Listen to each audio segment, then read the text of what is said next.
Praise the lord. ప్రభు అయిన యేసుక్రీస్తు నామంలో మీ అందరికీ మా హోసన్నా మినిస్ట్రీస్ తరపున హృదయపూర్వకమైన వందనాలు తెలియపరుస్తున్నాను. ప్రభు మిమ్మల్ని ఆశీర్వదించి దీవించునుగాక. పరిశుద్ధ గ్రంథంలో నుంచి ఈరోజు ఇర్మియా గ్రంథం 30వ అధ్యాయం 22వ వాక్యాన్ని నేను చదువుతున్నాను. జాగ్రత్తగా ఆలకించండి. అప్పుడు మీరు నాకు ప్రజలై ఉందురు, నేను మీకు దేవుడినై ఉందును. ప్రియులారా, ఈ వాక్యంలో మనం సంతోషించవలసిన అనుభవం ఏంటంటే, ఆయన మనకు దేవుడై ఉంటాడట, మనము ఆయన ప్రజలై ఉంటామట. అంతకంటే మించిన భాగ్యం మరొకటి లేదనే చెప్పుకోవాలి. గతం మనము ఏ దేవుడు లేని పరజనులము, వాగ్దాత నిబంధన లేని వారము అనేది పరిశుద్ధుడైన పౌలు చెప్తాడు. మరి ఆ స్థితిలో ఉన్న మనల్ని దేవుడు నేను మీకు దేవుడినై ఉంటాను అని చెప్పడం, మీరు నాకు ప్రజలై ఉంటారు అని పలకడం, నిజంగా ఇది మనకు ఎన్నలేని భాగ్యంగా మనం ఎంచుకోవాలి. ఎందుకంటే మనమేమి ఘనత వహించిన వారము, బలము కలిగిన, ధనము కలిగిన జనము కాదు. మనల్ని ఆయన ఏర్పరచుకొని, ఎంపిక చేసుకొని, నేను మీకు దేవుడినై ఉందును అని చెప్పడానికి. నేను కొత్తగా మీకు చెప్పాల్సిన అవసరం లేదు. మనిషి పాపంలో మగ్గిపోతూ, పాపపు ఒడిలో నిద్రపోతూ, లోకపు అనుభవాలతో మనిషి ఎడవబడుతున్నాడు. అలాంటి వ్యక్తిని ప్రభు ప్రేమించి, నేను నిన్ను నా జనముగా చేసుకుంటాను, నేను నీకు దేవుడినై ఉంటాను అని చెప్పడం అనేది ఒక ఆశ్చర్యకరమైన అనుభవమే అని చెప్పుకోవాలి. మన జీవితాంతం ఆయనకు రుణపడి బ్రతకాలి. ఆయన పాదాల దగ్గర మన కృతజ్ఞులమై నిలిచి ఉండాలి. అయితే ఈ వాక్యంలో ఒక చక్కటి అనుభవాన్ని మనం నేర్చుకోవలసి వస్తుంది. అదేంటంటే ఈ 22వ వాక్యంలో అప్పుడు అనే మాట ఆలోచించాలి.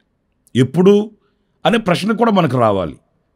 అన్నప్పుడు ఈ వాక్యాలను మనం చదువుకుంటూ వస్తున్నప్పుడు ఇందులో కొన్ని మనకు ఆధారాలు కనిపిస్తాయి.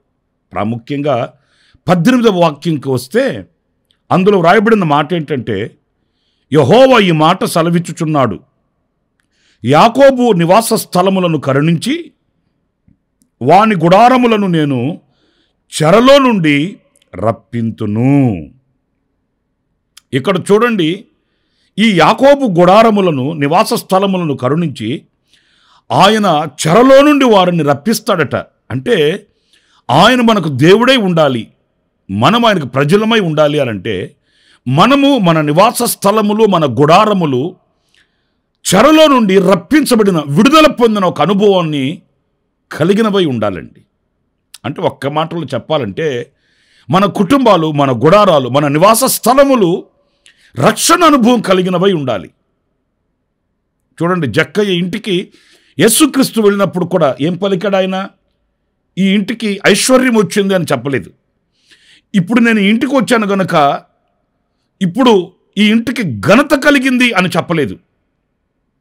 ఇక మీదట వీళ్ళని అనేకులు గౌరవంగా పలకరిస్తారు అని చెప్పలేదు.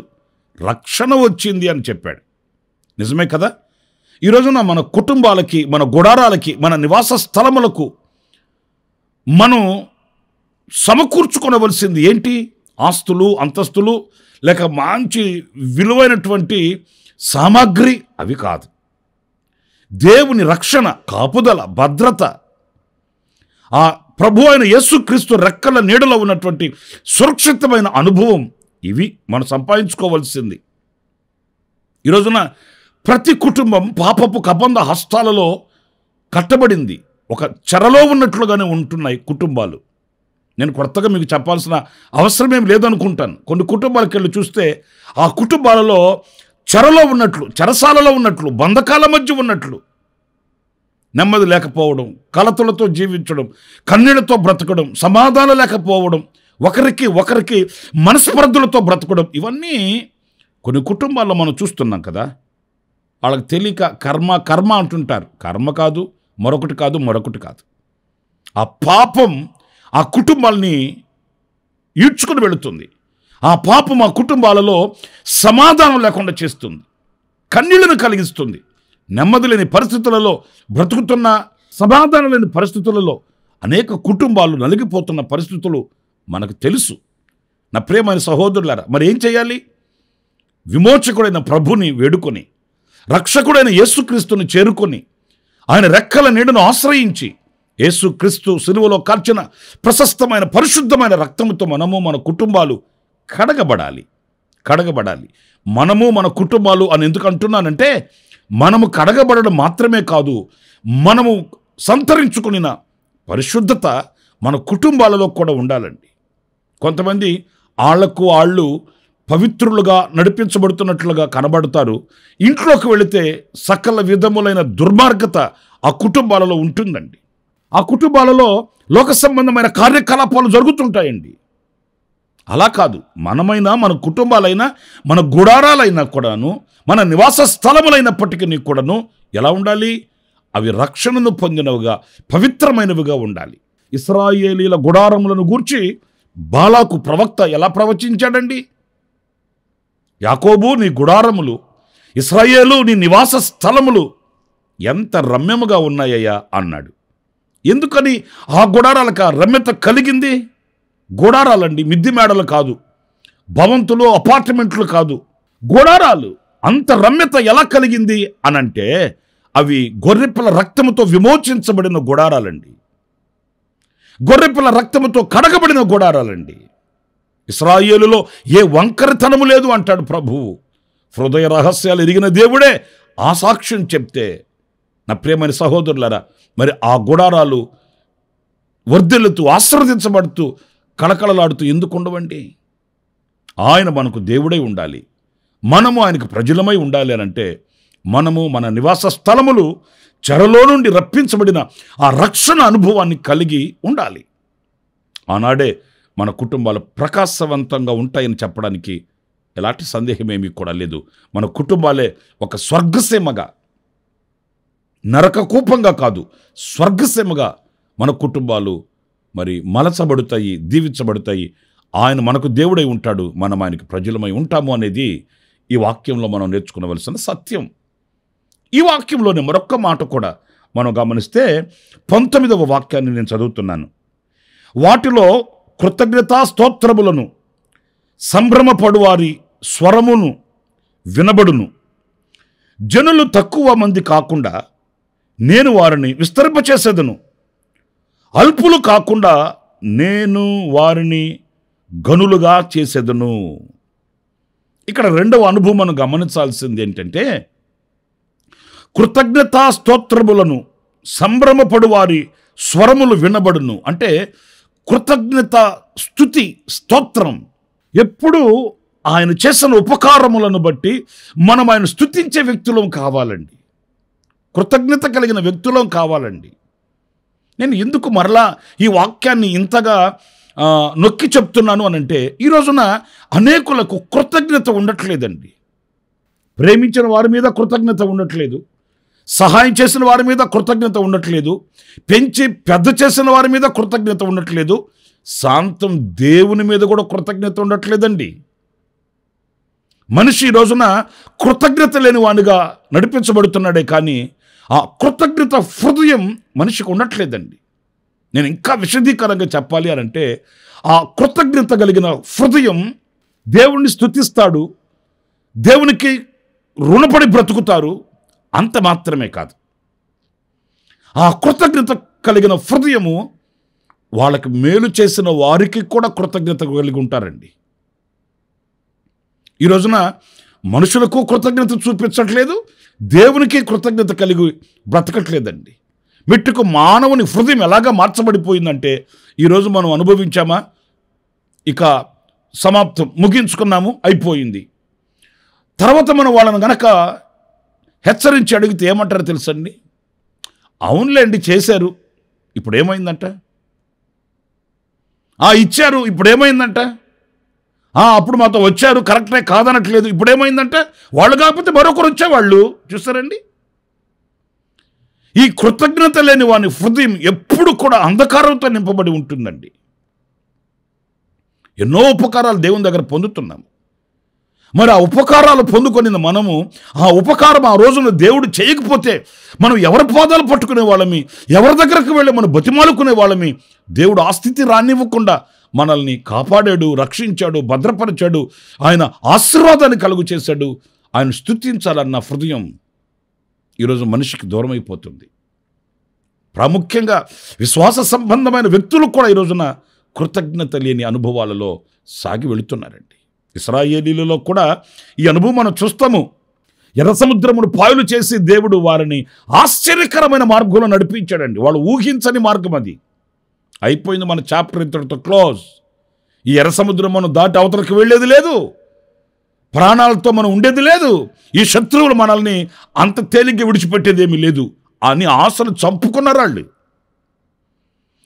ఆశలు చంపుకున్న వాళ్ళల్లో ఆశలు చిగురింప చేశాడు దేవుడు.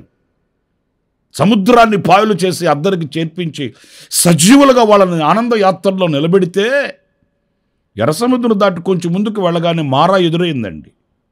అప్పుడు ఏమనుకోవాళ్ళు? అరే, సముద్రాన్ని పాయలు చేసిన దేవుడు ఈ మారాన్ని మార్చడం పెద్ద గొప్ప కార్యం ఏంటి అని సముద్రాన్ని పాయలు చేసిన దేవుడిని స్తుతించి ఉంటే వాళ్ళకి ఆ మారాగా కనిపించేది కాదు. సణుక్కున్నారంట. అక్కడ ఎలాగొచ్చిందండి సణుగులు వాళ్ళకి? గతంలో వాళ్ళు అనుభవించిన అనుభవాలేంటి, వాళ్ళకి చేసిన మేలులేంటి, ఉపకారాలేంటి? అందుకే ఇశ్రాయేలీయులు చూడండి, వాళ్ళ బ్రతుకులో మేలులు పొందుకోవడం, మరల శ్రమ రాగానే సణుక్కోవడం దేవునికి బహుభయంకరమైన చెడ్డదైన కార్యంగా కనిపించేది ఏంటో తెలుసండి? సణుగులు. ఆయన సహించలేనిది అది సణుగులు. మేలులు తలంచి స్తుతించడం కాదు, సణుక్కోవడం. ప్రియమైన దేవుని బిడ్డలారా, ఎప్పుడైతే మన హృదయం అంతగా విశాలపరచబడుతుందో, ఎప్పుడు ఆయన మేలును తలంచుకొని ఆయన స్తుతించే సంబరపడు వారి యొక్క స్వరములు వినబడినట్లుగా ఎప్పుడైతే ఆ కృతజ్ఞత కలిగిన భావం మనం కలిగి ఉంటామో, ఆయన స్తుతించి ఆరాధించి స్తోత్రించగలుగుతామో, అప్పుడు ఆయన మనకు దేవుడై ఉంటాడు. అంతే కదండి. మనం ఆయనను స్తుతిస్తే, మనం ఆయనను గణపరిస్తే, మనం ఆయనను మహిమపరిస్తే ఆయన ఘనతను మనం పొందుకోగలుగుతాము. మనం ఆయనను గణపరచకుండా ఆయన యొద్ద వచ్చే ఘనత మనం పొందుకోవాలని ఆశించడం తప్పు కదండి. ఆయన మనకు దేవుడై ఉంటాడు, మనం ఆయనకు ప్రజలమై ఉంటాము. గనుక ఆ కృతజ్ఞత కలిగిన హృదయాన్ని మనం అలవర్చుకోవాలి. ఇంకొక మాట ఇదే వాక్యంలో 21వ వాక్యాన్ని నేను చదువుతున్నానండి. వారిలో పుట్టినవాడు వారికి రాజుగా ఉండును, వారి మధ్యన పుట్టినవాడొకడు వారి నేలును. నా సమీపమునకు వచ్చుటకు ధైర్యము తెచ్చుకున్నవాడెవడు? నా సన్నిధికి వచ్చినట్లుగా నేను వారిని చేరదీసెదను. ఇదే యెహోవా వాక్కు. నా సన్నిధికి వచ్చినట్లుగా నేను వారిని చేరదీసెదను. చూడండి ఎంత చక్కటి మాట. అంటే ఆయన భావన ఏంటి? ప్రతివాడు నా సన్నిధికి రావాలి, నా సన్నిధిలో నిలవాలి, నా సన్నిధిలో ఉండాలి. ఏదో మేలులు పొందుకొని వెళ్ళిపోవడం కాదు, అద్భుతాలు చూసి వెళ్ళిపోవడం కాదు, నేను క్రైస్తవుడిని అని చెప్పుకోవడం కాదు. నా సన్నిధిలో ఉండాలి, నా సన్నిధికి రావాలి. మరి ముఖ్యంగా ఈ కరోనా మహమ్మారి వచ్చిపోయిన తర్వాత ఈ లైవ్ కార్యక్రమాలు కొన్ని అలవాటైపోయినాయి మనాళ్ళకి.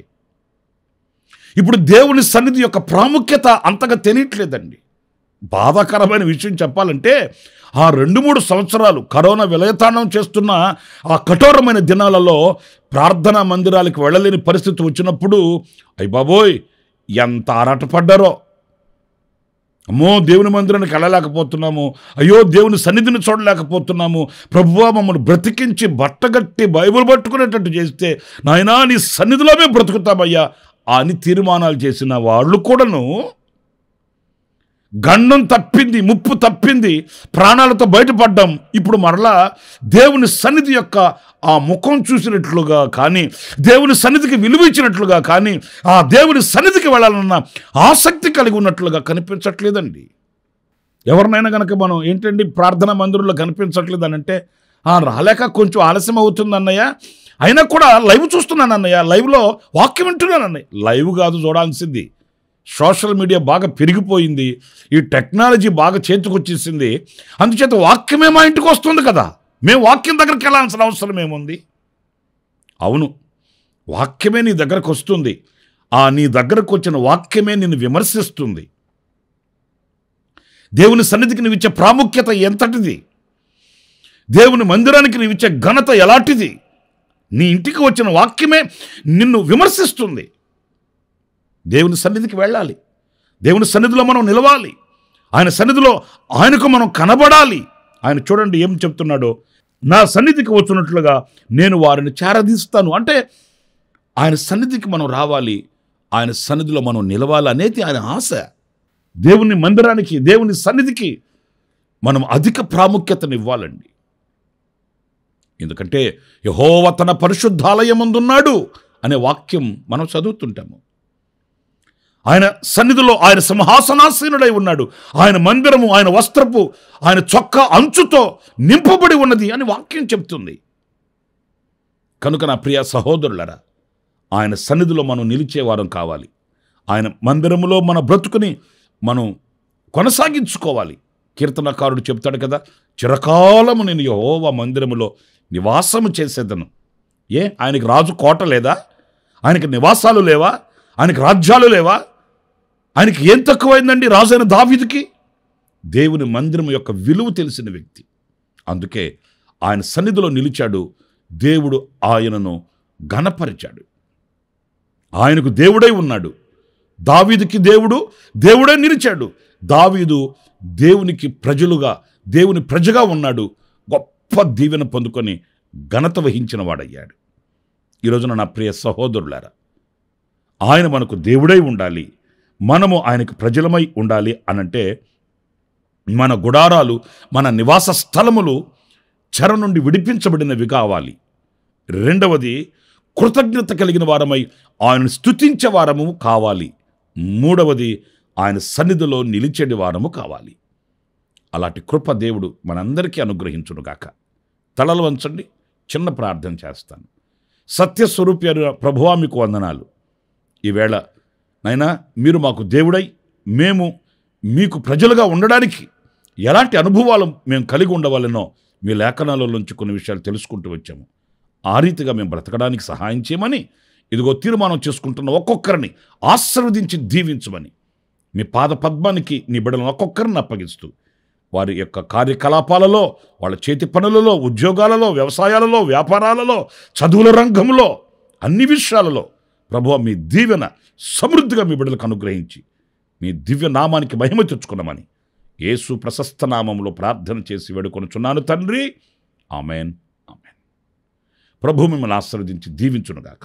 ఈ దినమంతా విశేషమైన కృప నా దేవుడు సమృద్ధిగా మీకు అనుగ్రహించుగాక. ఆమెన్.